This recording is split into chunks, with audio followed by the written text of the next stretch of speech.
happy little games. The Mortal Kombat franchise. If you've never heard of such a thing, you must have been living in a galaxy far, far away, because not only has it permeated our culture, but it also played pretty darn well to boot. They have produced cartoons, comic books, action figures, 2 movies with a 3rd one due to be released in 2011, and of course, all those wonderful video games. The series has been going strong for the last 30 years, which included a few hiccups and bumps along the way, but thankfully those have been ironed out, with the latest game being another excellent entry into the series.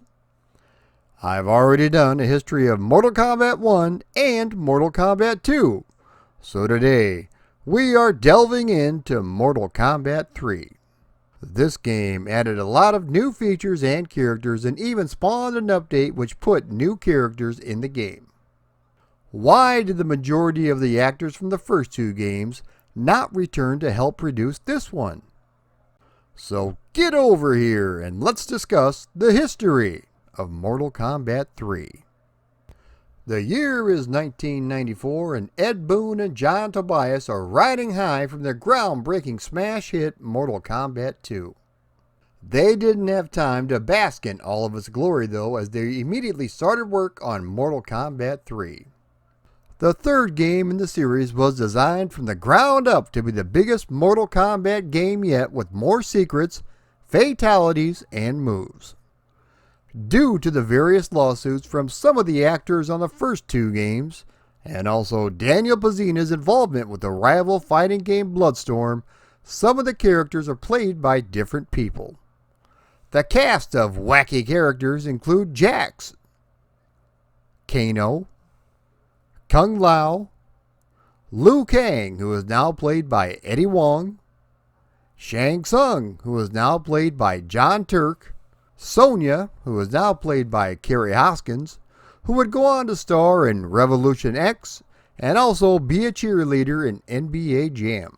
Sub-Zero, who is now played by John Turk, Cyrax, Cabal, Nightwolf, Sector, Shiva, Sindel, and Curtis Stryker.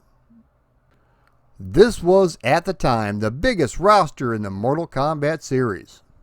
Not only was the roster upgraded, but the equipment and software used to film and digitize the actors were as well, which produced much cleaner visuals in both the sprites and the close-up versus screens.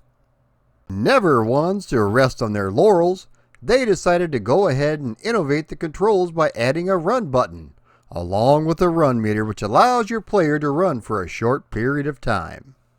There was controversy regarding this feature because some players felt it disrupted the standard play mechanics. Personally, I was never a fan of it either. They also expanded upon the standard juggling combos by adding chain combos, or otherwise known as dial-a-combos, which makes it a little bit easier for newer players. Another new addition was the Ultimate Combat Code, which was a 6-digit number that was entered on the Versus screen. Inputting the correct code will give you extras such as a run gauge never depleting. The winner of the round will play Galaga. Speaking of Galaga, can we finally put to rest that this is not Galaga that you are playing? I've seen it reported time and time again that this minigame is called Galaga, when it most clearly is not. This looks like something one of my inbred cousins from Missouri cooked up instead. The health bars are not displayed, both players will take double the damage, etc. After the single player game was over, if you entered the correct 10-digit combat code, Smoke would become a permanent playable character. If the arcade operator didn't like the cut of his jib, he could always go in and reset this in the dip switch settings. Noob Cybot is also a hidden character, but he is no longer a palette swap of Scorpion.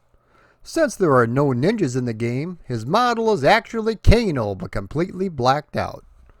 You cannot select him, but in Ultimate Mortal Kombat 3 he was made playable. Also new to this game, Instead of performing a fatality, you can perform a mercy move, which will give your opponent a sliver of life. The other brand new feature, which was brought on as a result of the more popular rumor of Sub-Zero transforming into a polar bear in Mortal Kombat 2, are the Animalities, which allow your character to turn into an animal and maul your opponent like a piece of steak, similar to my wife at a Vegas buffet. Some stages are now multi-tiered and you can uppercut your opponent through the ceiling up onto the top level. Since this game introduces robots and other various characters, 3 colors of blood were used for the first time. Red for the humans, black, or I guess it could be oil, for the robots, and Shiva and Motaro had green. The names of the characters were not decided upon until late in development. Sector and Cyrax were nicknamed Ketchup and Mustard. Sindel was nicknamed the Bride, and Cabal was Sandman, which is a reference to his looking like a Tusken Raider from Star Wars. This is also the first game to offer user selectable difficulty at the beginning of each game. Despite how the first 2 games used ultra-realistic violence, this game is almost a parody of itself. Don't get me wrong, there is still plenty of head smashing and body thrashing to be found, but it's just a lot more cartoony for some reason.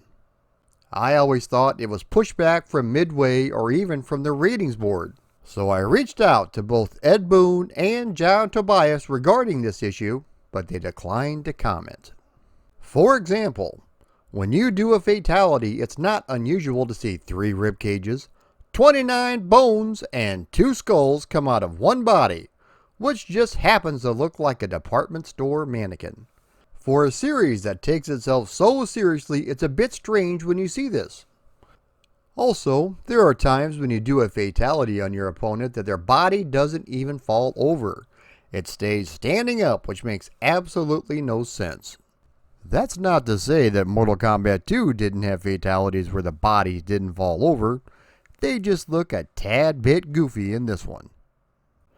It appears the programmers or animators just got lazy. Mortal Kombat 3 was unveiled to the public in 1995.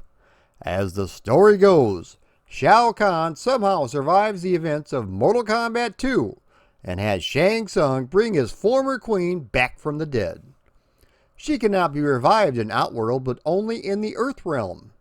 Shao Kahn reaches across dimensions to reclaim his bride, but due to this, Earthrealm becomes a part of Outworld, stripping billions of people of their souls.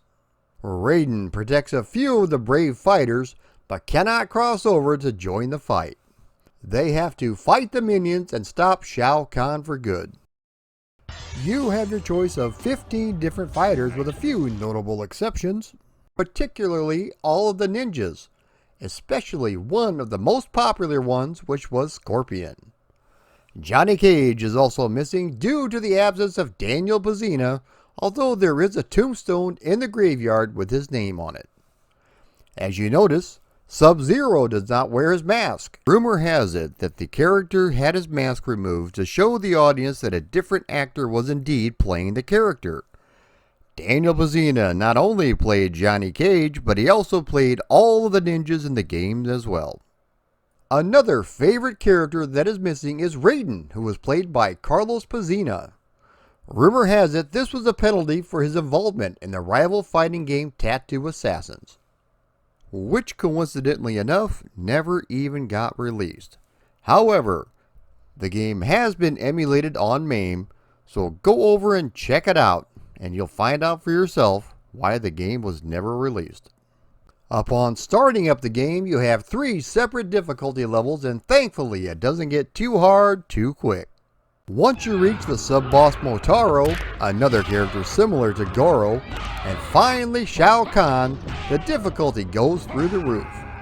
While Shao Kahn is kicking the tar out of you, he continuously runs his mouth, reminding me of my 12-year-old daughter. It's not impossible to beat these dastardly villains, but they are a bit cheap in my opinion. Buried in the arcade code are unused wind pose sprites for Motaro, so it's possible he was going to be a playable character, but then the developers changed their minds. The 5-button controls are essentially the same as the first 2 games with the exception of the added run button. The run button does allow faster gameplay and also offers a more offensive style. For those of you who are not familiar with the controls, the 5-button layout includes high punch, low punch, high kick, low kick, and block, with each button corresponding to that particular action. The reason the block button was added instead of pushing away from your opponent as in Street Fighter II is that the developers felt just because you are backing away doesn't mean you are necessarily blocking. This also differentiated it from the aforementioned franchise.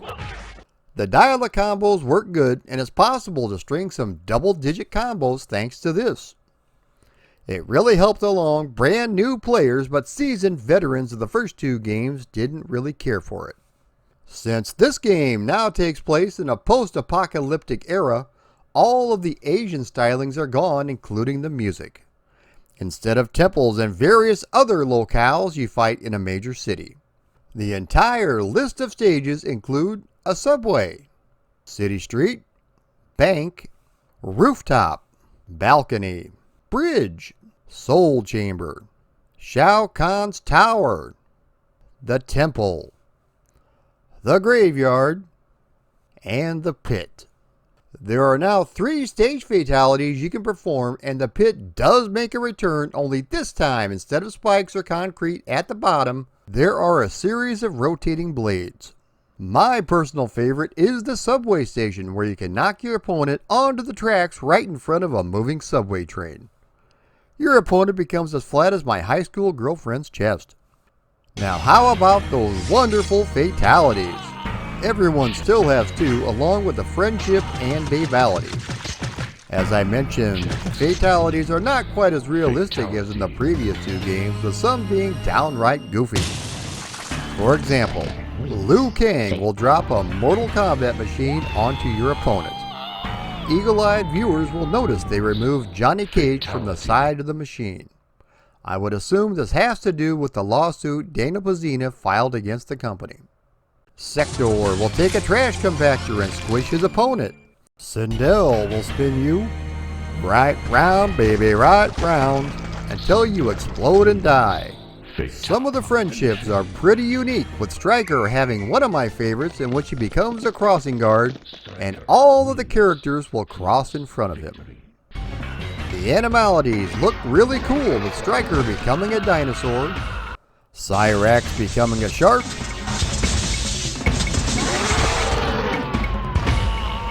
Kung Lao becoming a leopard,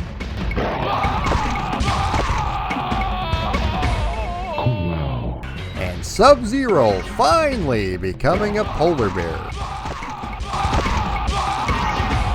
Even Dan Forden gets the graphical and audio update by yelling out his trademark phrase.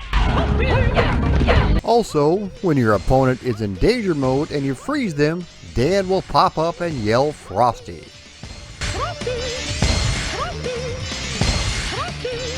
So how does it play? Well, it's typical Mortal Kombat with the graphics and sounds looking phenomenal, especially at that time. The controls are nice and responsive with plenty of variety to choose from as far as the roster goes. But something to me just feels off.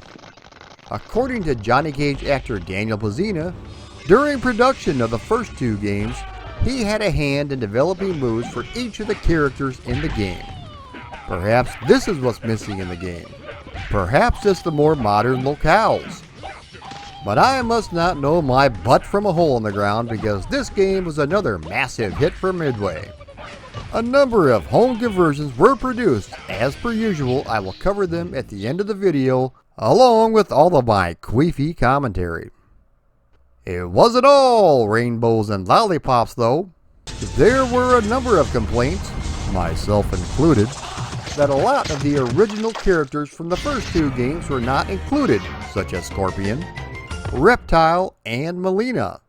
But plans were already in place to rectify the situation.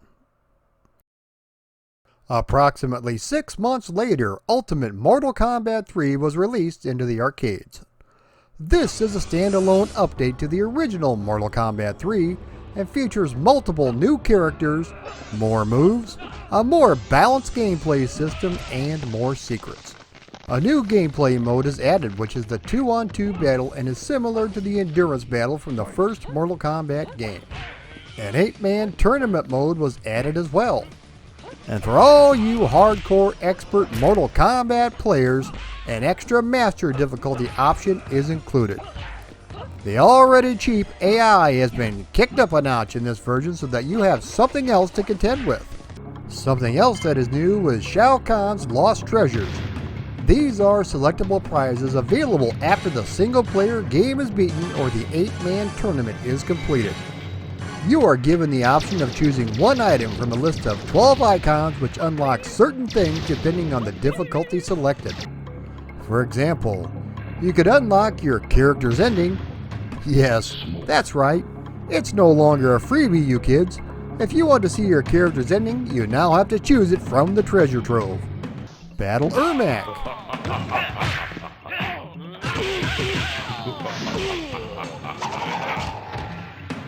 Demonstration of all the finishers in the game, etc.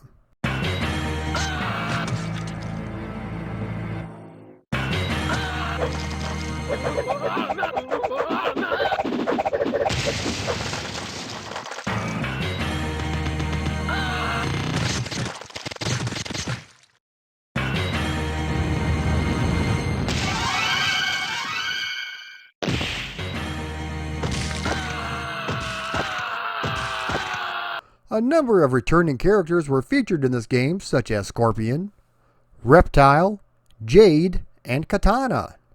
Melina, Ermac, and Classic Sub-Zero are also unlockable via the Ultimate Combat Code. You can also unlock Smoke's human form as well. Noob Cybot also makes his appearance, but this time he is a palette swap of the ninjas instead of Kano. Rain is also another hidden character you can fight. New stages were also included, such as Scorpion's Lair, which also includes a new stage fatality, Jade's Desert, the Waterfront, Noob Cybot's Dorphin, Khan's Cave, and the Blue Portal. If you are lucky enough to frequent one of Midway's arcade testing sites in either San Francisco or Chicago, it's possible you may have tried out the WaveNet version of this game. This would allow online multiplayer matches via the use of a dedicated T1 line. One of the reasons it was never adopted nationally is because each arcade operator would need to spend several $1,000s just for the dedicated high-speed line. Similar to the original Mortal Kombat 3, this was released on a variety of platforms with a lot of the content removed on the 16-bit version, such as Animalities. You do have the option of playing as Motaro and Shao Kahn, so there is that. Of the 16-bit versions, the Super Nintendo is the best. Since it was never released for the PlayStation 1, the Sega Saturn version gets the top spot on the next generation hardware, as long as you don't mind waiting an hour for Shang Tsung to morph. Later on, it was released on Xbox Live, Nintendo DS, which is a really good version, Game Boy Advance, which is absolutely abysmal, iOS, and is a part of the Mortal Kombat Arcade Collection compilation. It's also available in the Arcade 1-Up standalone unit alongside Mortal Kombat 1 and Mortal Kombat 2. Since Mortal Kombat 4 was still at least a year away, Midway decided to release Mortal Kombat Trilogy initially for the original PlayStation, and then versions would follow for the Nintendo 64, Sega Saturn, PC, R-Zone, and Game.com. If you thought the animators and programmers got lazy on certain fatalities in Mortal Kombat 3, then you haven't seen anything yet. The PlayStation version has a roster of 37 with all of the characters from the previous 4 games running on the Ultimate Mortal Kombat 3 engine. Johnny Cage makes his reappearance based off of his Mortal Kombat 2 character, but this time he is played by a different actor. Even the bosses are playable this time around. Almost all the characters received 1 or 2 new moves, but they had to use existing frames of animation so the programmers wouldn't have to go back and animate new ones. For example, Sub-Zero has his spine rip fatality from the first game, but is completely censored. The screen goes black and says fatality, showing absolutely nothing. They couldn't even be bothered to reanimate that one classic move for this game. Johnny Cage does have all of his previous moves except for the groin punch because there were no animations available for it. A new addition to this game is the Brutality finishing move, which first showed up in the Super Nintendo and Genesis versions of Ultimate Mortal Kombat 3. If you combine a long enough combo, it will continue on until you essentially attack the person enough that they explode. Another addition is the Aggressor meter, which constantly fills the more successful hits you land and the more attacks that are blocked. Once it is filled, your character will gain a short burst of speed and your hits will do more damage. Some characters have alternate versions of themselves, such as Sub-Zero in his masked and unmasked form, Kung Lao in his Mortal Kombat 2 attire, and more. There is also a new secret character by the name of Chameleon. Aside from a few stages that were featured in the original Mortal Kombat, every other locale from the previous games are available to fight in. The gameplay is pretty good, and it is fun if you are a Mortal Kombat aficionado, but some of the shortcuts they took are a bit disheartening. I can recall being very excited to get this back in the day, but was also very disappointed after playing it for only a short while.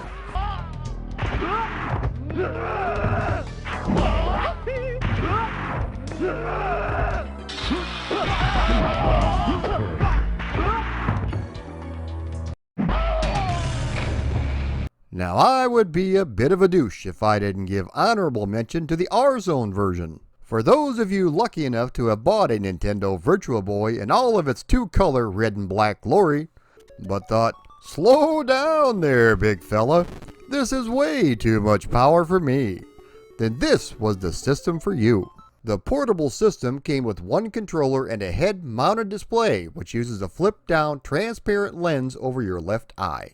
It tries its best to be VR on a budget, but it ends up being a turd on a popsicle stick. Not only will you look like a moron while you're wearing it, but you will feel like one after playing any of the available games. Now imagine all those wonderful Tiger handheld games and the beautiful animation and playability they brought to each and every unit sold, but only this time strapped 3 inches from one eyeball. Mortal Kombat Trilogy played as well as any of these other handheld games, which is to say, not very well at all. The system has not been emulated, so the only way I can show you this game in action is the commercial, and even then there's really not that much meat on the bone. Tiger did release a dedicated handheld version of the game, but the less said about that, the better. Chegou o R-Zone com Mortal Kombat 3, massacre. Nossa, bem na minha cara! R-Zone, uma nova dimensão. The home versions of Mortal Kombat 3 rolled out in the fall of 1995. Let's start our trip down memory lane by taking a look at the fantastic Game Boy version. While Mortal Kombat 1 and 2 were decent attempts on the Game Boy, this one takes about 9 steps backwards. The roster has been cut nearly in half with only 9 playable characters and each one usually only having one special move. The combos have also been removed along with a lot of the other secret content from the arcade game. If you are expecting blood in this game, then you are going to be horribly disappointed because it has not been included. The sprites of the characters are large and fill the screen quite nicely, but they are animated horribly. The music is virtually non-existent, but with the Game Boy hardware, perhaps that's a good thing. The controls are very stiff, taking away any sort of enjoyment one may be looking to achieve. You also only get 2 buttons to perform all those wonderful moves.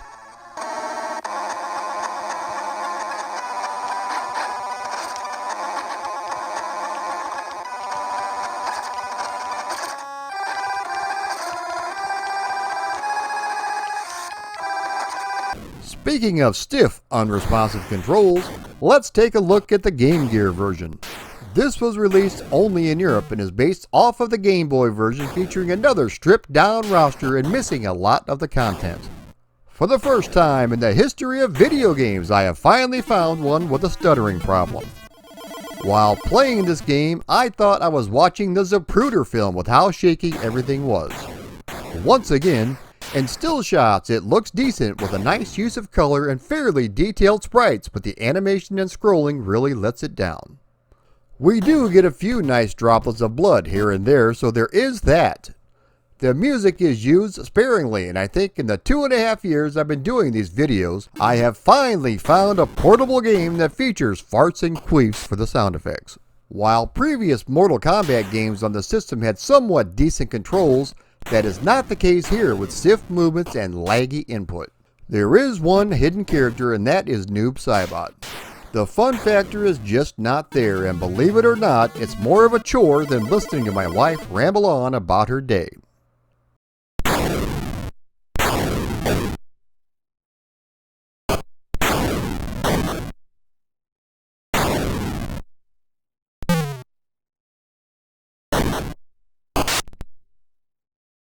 Let's stick with the Sega line and look at the Sega Master System version. The sprites are not as large as the Game Gear port, so you would think that would help the animation and scrolling issues that plagued the other portable versions. Unfortunately, it still runs at about 2 frames per second, but at least appears to be a little bit smoother than the Game Gear. I wouldn't classify the sound effects as queefy bad, but they aren't necessarily good either.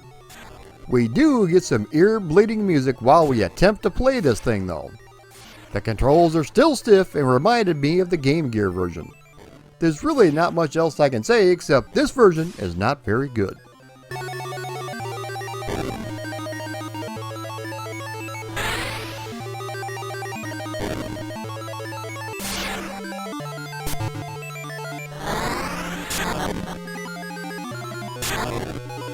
Moving on up to the 16-bit versions, we have the Super Nintendo port. While Mortal Kombat 2 did a fantastic job of squeezing pretty much everything in from the arcade game, this version does not. First off, let's look at the graphics. The sprites have been given the good old shrinky-dink effect and are roughly half the size that they were in the arcade original. As long as the scrolling and animation are smooth, I'm okay with it, and thankfully they did a good job with this. Size doesn't matter, which is what I've always heard from my ex-girlfriends. So while short in stature, the sprites are detailed with plenty of color to boot. The sound effects are really good, with most of the voices and bone-crunching hits making the cut. The playability is good and replicates the original arcade controls very well. Some of the stages did not make the transition, including the graveyard, which was shown in early promo shots. There are 3 different cheat menus available, which will allow you to select Motaro and Shao Kahn. After 3 16-bit Mortal Kombat games on the Super Nintendo, the programmers finally figured out a way for the player to pause the game, which can be enabled in the cheat menu. Overall, this is a good little conversion, just not quite on par with the aforementioned Mortal Kombat 2 on the system.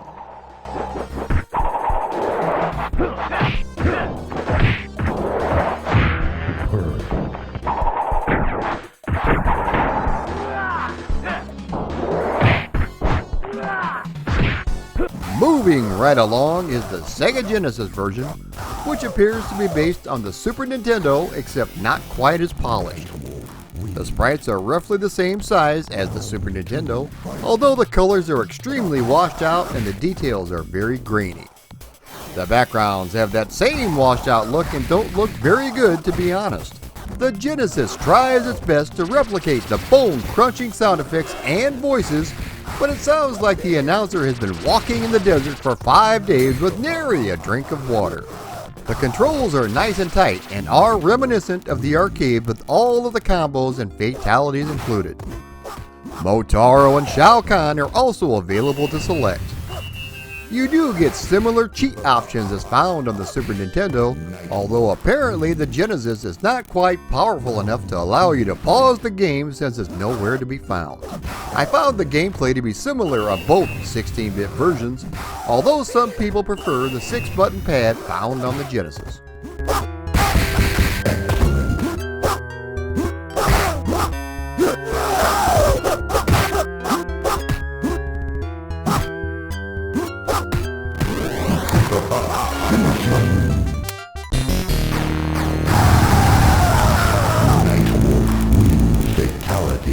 The PlayStation version is one of the better conversions on the market, but unfortunately it's not quite arcade perfect.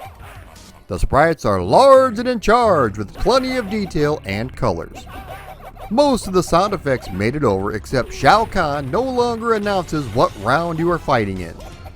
They do sound really good with plenty of bone-snapping crunches. The music, although a bit on the mild side, does sound good and is a pretty faithful representation of the arcade original. The controls are very responsive and the PlayStation Pad works pretty well, although a standard fighting stick would be better. All of the content from the arcade game has been included, but since this is early CD-based technology, there are some loading issues, especially when Shang Tsung morphs. Overall, really good, but not quite the best one available.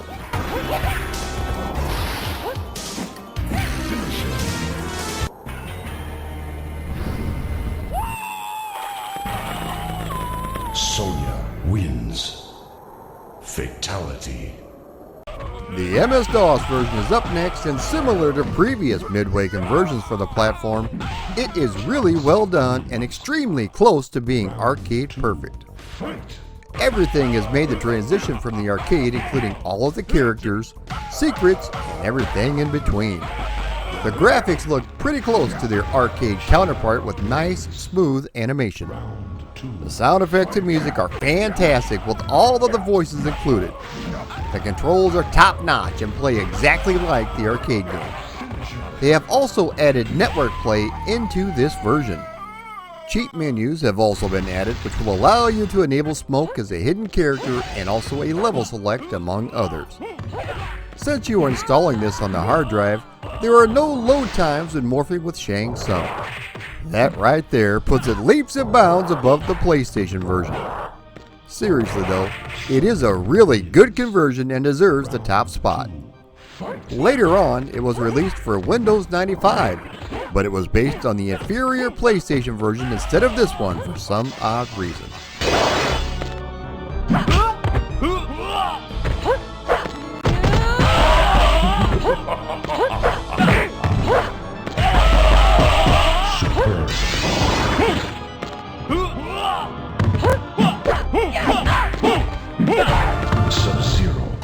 The game was also available in emulated form in Midway Arcade Treasures 2 for the Xbox, PlayStation 2, and GameCube.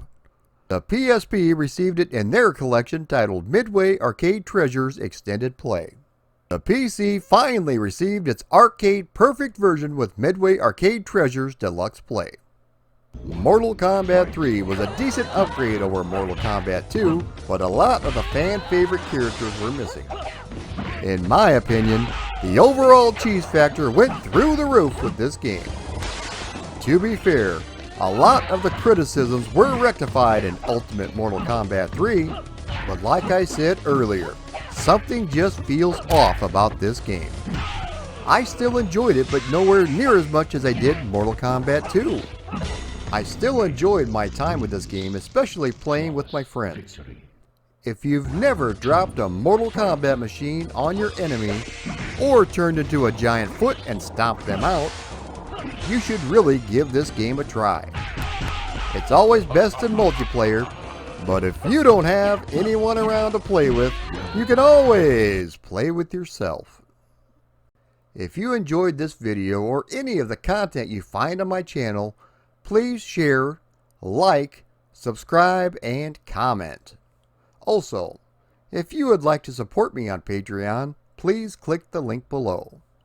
Thank you so much for watching.